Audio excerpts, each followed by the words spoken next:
Assalamualaikum. I will be answering question 1B, which is for hedging. The question is, as a CFO of FIN549 Logistics Berhad, you anticipate to borrow RM 1 million at 1.75% above LIBOR in July 2017.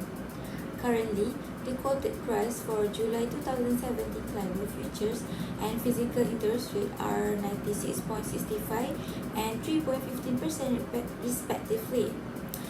The interest rate is expected to rise steadily from today, early January 2017 until end of the year. In managing rising domestic interest rate, establish your hedge strategy by showing its effective interest rate at maturity of July 2017 LIBOR future for both rate are settled at 3.6% per annum. But to answer this question, as the CFO of FIN549 Logistics Berhad, I am preparing to borrow RM 1 million in July 2017 at a rate that is 1.75% above the 3-month LIBOR.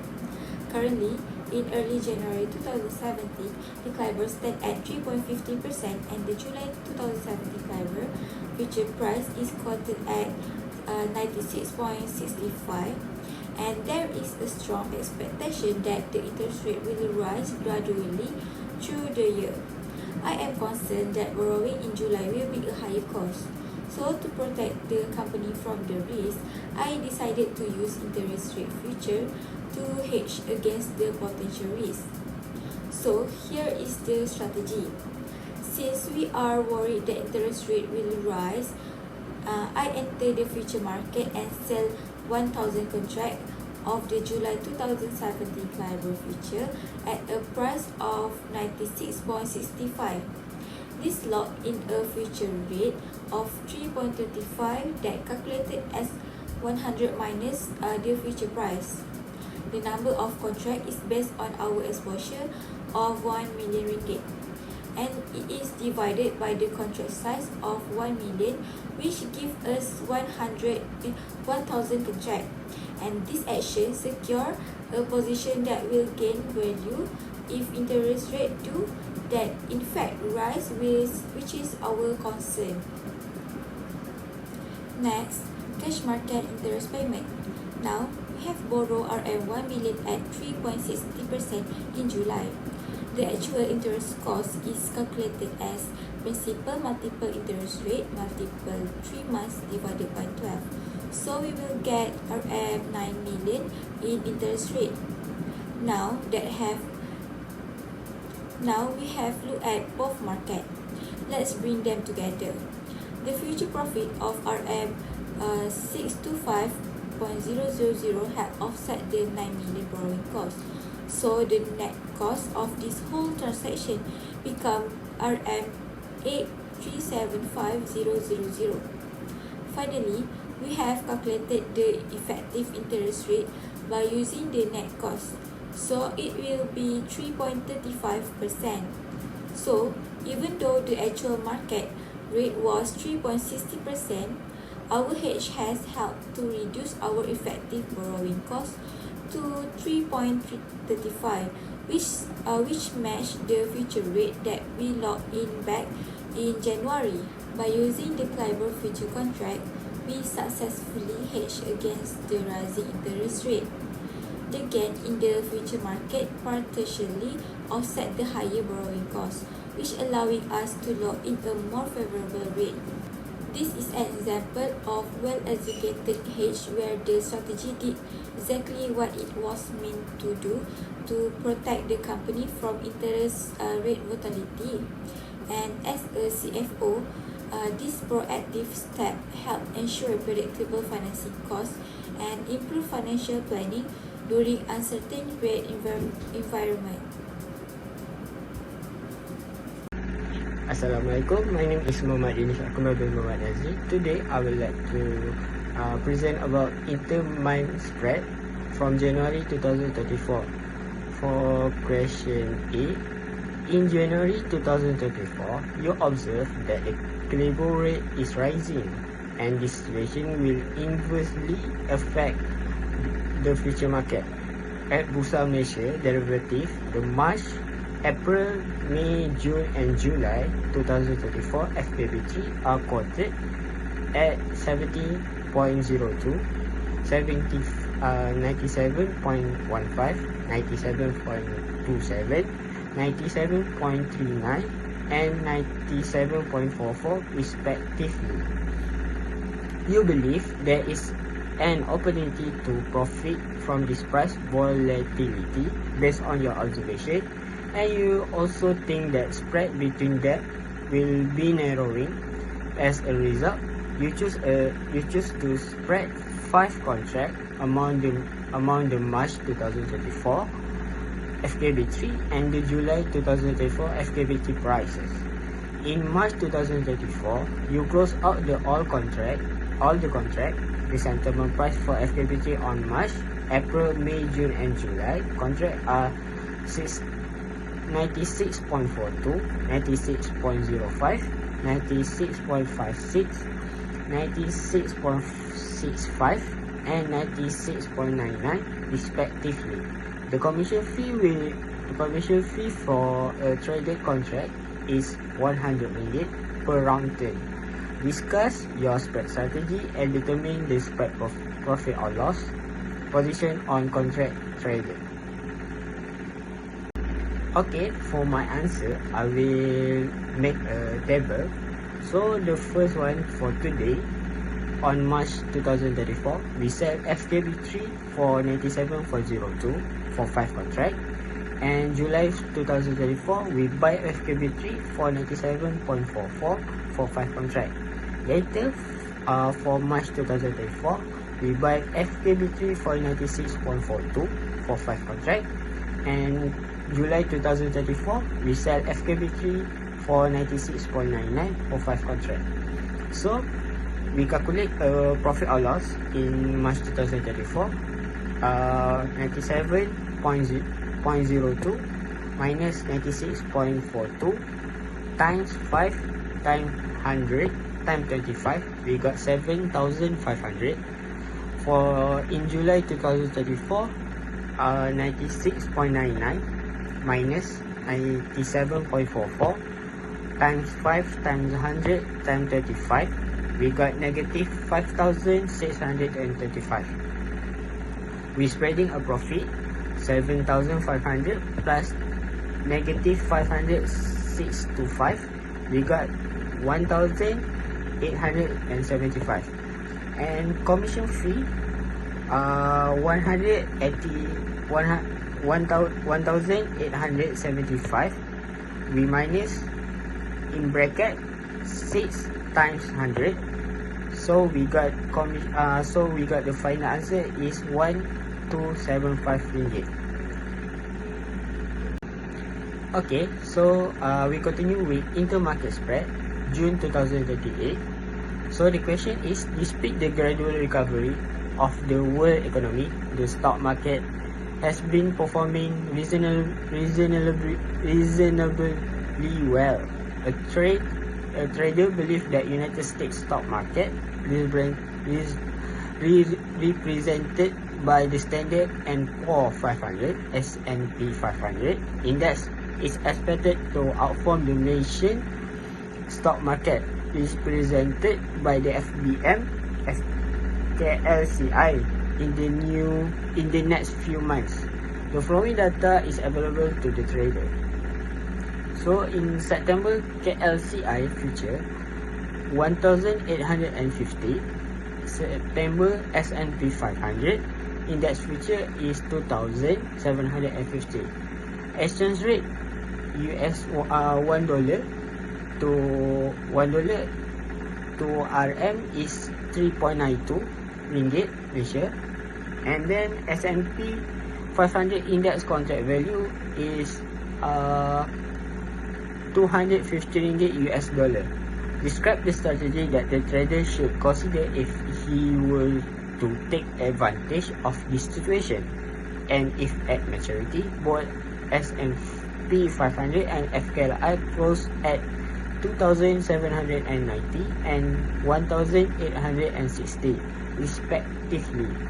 Show the trader's profit or loss position in Malaysian ringgit. Okay, for the answer that for intermarket spread, so firstly we calculate a contract value for FKLI and SSP 500. So for FKLI today, we time FKI today price times 50 ringgit, we got 92,500. S&P 500 today price, we times 250 US dollar, we got 687,500 US dollar. So we convert to Malaysian ringgit, so we got 2,695,000 for one contract. Ratio of contract or number of contract for this calculation. For FKI, we got 29 contract. So we draw a table. So today Malaysia, we sell FKLI at 1,850 ringgit for 39 contract, and today in United States also we buy S&P 500 at 2,750 US dollar for one contract. Later in Malaysia, we buy FKLI at 1,860 ringgit for 29 contract, and in United States, we sell S&P 500 at 2,790 US dollar for one contract. So we calculate a profit or loss in Malaysia and United States. In Malaysia, we got negative 14,500 ringgit. In United States, we got $10,000 US dollar. So we convert to Malaysia ringgit, we got 39,200 ringgit Malaysia. So we spread a profit between Malaysia and United States. We got 24,700 ringgit. That's all. Next is question 4. In the middle of October 2013, a dealer believes that due to world market volatility, there may be an opportunity for an arbitrage between the crude palm oil futures (FCPO) market and the physical CPO market, willing to take 1,500 tons for his arbitraging activities. The following data is available for calculating the FCPO. October 2013, spot price 2,050 ringgit. November FCPO price 2,120 ringgit. December FCPO price 2,150 ringgit. Dividend yield 5%. Borrowing rate 4.5%. Storage cost per month per ton 20 ringgit. The question is, determine whether the December FCPO is fairly priced. Second question is, create an arbitrage strategy that could be implemented today to take advantage of the situation. The third question is, calculate the profit from your above strategy in question 2. The fair value of the December FCPO is calculated using cost of carry model. The spot price is 2,050 ringgit. Interest cost is calculated by multiplying the spot price with 4.5% and time period over 365 days, which gives 15 ringgit and 42 cents.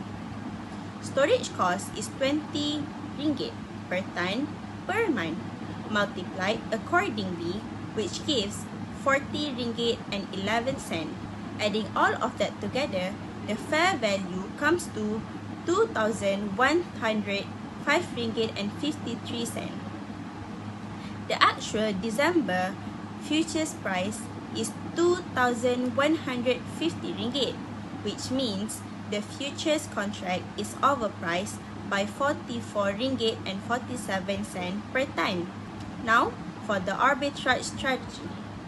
By 1,500 tons of physical crude palm oil at 2,050 ringgit per ton.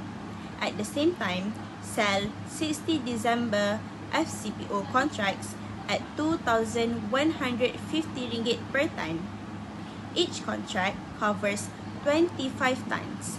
So, 60 contracts are required to cover the entire amount. Hold the crude palm oil for 61 days while paying the necessary storage and financing costs. Then, deliver the crude palm oil through the clearinghouse in December and receive payment based on the futures price. Let's calculate the profit. Revenue from selling the futures comes to 3,225,000 ringgit. The cost of purchasing the physical crude palm oil is 3,075,000 ringgit. The interest cost on that amount over 61 days at 4.5% is 23,125 ringgit and 68 cents. The total storage cost over the holding period comes to 60,164 ringgit and 38 cents. When we subtract all the costs from the revenue, the final arbitrage profit comes to 66,709 ringgit and 94 cents. Lastly, arbitrageurs help ensure that futures prices converge with spot prices as the contract nears maturity. When futures prices are too high, they sell futures and buy the underlying asset. This causes futures prices to fall and spot prices to rise, closing the gap. As a result, both prices align at expiry and the market becomes more balanced and efficient. That concludes the answer. Today, I'll be explaining question 4A, which involves a futures trading strategy based on speculation. We'll look at how Razif uses financial futures to profit from a change in interest rates announced by Bank Negara Malaysia. This is a classic example of how futures contracts can be used not just for hedging but also for speculation. On 15 February 2024, Bank Negara announced a decrease of 25 basis points in the overnight policy rate (OPR) from 3.75% to 3.50%. This drop in interest rates is expected to lead to an increase in bond prices. Razif anticipates this and takes a bullish stance, buying 25 FMG51 futures contracts at a price of 113.50. To initiate the trade, Razif must pay an initial margin. The margin per contract is 700 ringgit. So for 25 contracts, initial margin 700 times 25 equals to 17,500 ringgit. The maintenance margin is also 17,500 ringgit. This is the capital Razif needs to maintain his position in the futures market. Let's walk through the mark-to-market variation over 5 trading days. For day 1, price drops to 113.35, loss of 3,750 ringgit, margin falls to 13,750 ringgit, margin call of 3,750 ringgit is made. For day 2, price rises to 113.85, gain of 12,500 ringgit, balance goes to 30,000 ringgit. For day 3, price rises slightly to 100.90, gain of 1,250 ringgit, balance becomes 31,250 ringgit. For day 4, price drops to 113.60, loss of 7,500 ringgit, balance becomes 23,750 ringgit. For day 5, price rises again to 113.80, gain of 5,000 ringgit. So for the ending balance is 28,750 ringgit. Profit can be calculated in 2 ways. First, margin method, which ending balance 28,750 minus initial margin 17,500 minus margin call 3,750 equals to 7,500 ringgit. Then, price movement method, which in bracket 113.80 minus 113.50 times 25 times 100 and times 10 equals to 7,500 ringgit. Both give the same result. Although the futures price increased by just 0.26%, Razif's return on investment is 42.886%. Thanks to the leverage involved in futures contracts, a small price movement creates a significant gain. In short, Razif made a smart speculative move based on his expectation of rising bond prices. He used FMG5 futures effectively and profited 7,500 ringgit with only 17,500 ringgit invested. This highlights how speculative futures trading can be profitable if market predictions are accurate. That's all from me. Thank you.